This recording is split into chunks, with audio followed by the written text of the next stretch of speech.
കടപ്പാട്ടൂർ ശ്രീ മഹാദേവ ക്ഷേത്രത്തിലെ 66ാമത് വിഗ്രഹ ദർശന വാർഷികാഘോഷം ജൂലൈ 14 നടക്കും. പുലർച്ചെ 4:30 പള്ളി ഉണർത്തലോടെ പൂജാകർമ്മങ്ങൾക്ക് തുടക്കമാകും. തുടർന്ന് 6 മണി മുതൽ ധാരാനാമജപം നടക്കും. രാവിലെ 9:30 സ്വാമി വീതസംഗാന മഹാരാജ് പ്രസാദമൂട്ടിന് ഭദ്രദീപം തെളിയിക്കും. പ്രസാദ വിതരണത്തിന്റെ ഉദ്ഘാടനം പാലാ DYSP കെ സാധൻ നിർവഹിക്കും. വിശേഷാൽ പൂജകൾ, അഭിഷേകങ്ങൾ, ധാരാനാമജപം, മഹാപ്രസാദമൂട്ട് തുടങ്ങിയ ചടങ്ങുകൾക്ക് തന്ത്രി പരമ്പൂരില്ലത്ത് നീലകണ്ഠൻ നാരായണ ഭട്ടതിരിപ്പാട്, മേൽശാന്തി പ്രേംകുമാർ S. പോറ്റി എന്നിവർ മുഖ്യ കാർമ്മികത്വം വഹിക്കും. കടപ്പാട്ടൂർ ശ്രീ മഹാദേവ ക്ഷേത്രത്തിലെ വിഗ്രഹ ദർശന ദിനാഘോഷം ജൂലൈ 14 ചൊവ്വാഴ്ച നടക്കും.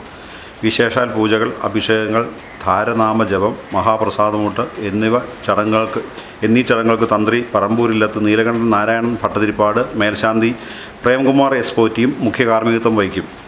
പൂർണ്ണ ശിവസാന്നിധ്യത്തോടെ ദക്ഷിണാമൂർത്തി സങ്കല്പത്തിൽ കുടികൊള്ളുന്ന ഈ ക്ഷേത്രസന്നിധി അഭീഷ്ടകാര്യസിദ്ധി, വിദ്യാവിജയം, വിവാഹ തടസ്സങ്ങൾ നീങ്ങുന്നതിനും ദീർഘമംഗല്യത്തിനും സർവ്വദുരിതങ്ങൾ നീങ്ങുന്നതിനും ഉത്തമമായ സങ്കേതമാണ്. വിവിധ ദ്രവ്യങ്ങൾ കൊണ്ടുള്ള ധാര, അഭിഷേകം, ചന്ദനം ചാർത്ത്, ഉമാമഹേശ്വര പൂജ, സ്വയംവരാർച്ചന, വിദ്യാഗോപാല മന്ത്രാർച്ചന, ചതുശത നിവേദ്യം എന്നീ വഴിപാടുകൾ പ്രധാനമാണ്. സാധാരണ ശിവക്ഷേത്രങ്ങൾ ശിവലിംഗ പ്രതിഷ്ഠയാണുള്ളത്. എന്നാൽ ദക്ഷിണാമൂർത്തി ഭാവത്തിൽ ശിവഭഗവാന്റെ ശാന്തസ്വരൂപമായ പ്രതിഷ്ഠയുള്ള ഏഷ്യ ഭൂഖണ്ഡത്തിലെ ഏക ശിവക്ഷേത്രം എന്നുള്ളത് കടപ്പാട്ടൂർ ക്ഷേത്രത്തിൻ്റെ പ്രത്യേകതയാണ്.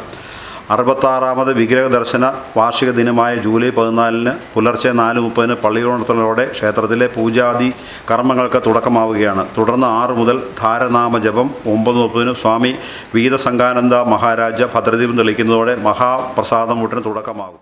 ക്ഷേത്രത്തിലെത്തുന്ന ഭക്തജനങ്ങൾക്കായി 501 പറ അരിയുടെ വിഭവങ്ങളാണ് മഹാപ്രസാദമൂട്ടിനായി തയ്യാറാക്കുന്നത്. കൂടപ്പുലം ശ്രീകുമാറിന്റെ നേതൃത്വത്തിലുള്ള ആദിത്യ കാറ്ററിംഗാണ് വിഭവങ്ങൾ ഒരുക്കുന്നത്. ഇതോടനുബന്ധിച്ച് 150 കിലോ ശർക്കരയുടെ പായസ പ്രസാദ വിതരണവും ഉണ്ടായിരിക്കും. ഉച്ചയ്ക്ക് 2:30 വിഗ്രഹം ആദ്യമായി ദർശിച്ച സമയത്ത് വിശേഷ ദീപാരാധന നടക്കും. 2:45 പഞ്ചാരിമേള അരങ്ങേറ്റവും തുടർന്ന് ശിവാനന്ദ ലഹരി, സ്തോത്രപാരായണം, കൈകൊട്ടിക്കളി, കുച്ചിപ്പുടി, വീരനാട്യം എന്നിവയും രാത്രി 8 മണിക്ക് ഫ്യൂഷൻ തരംഗവും നടക്കും.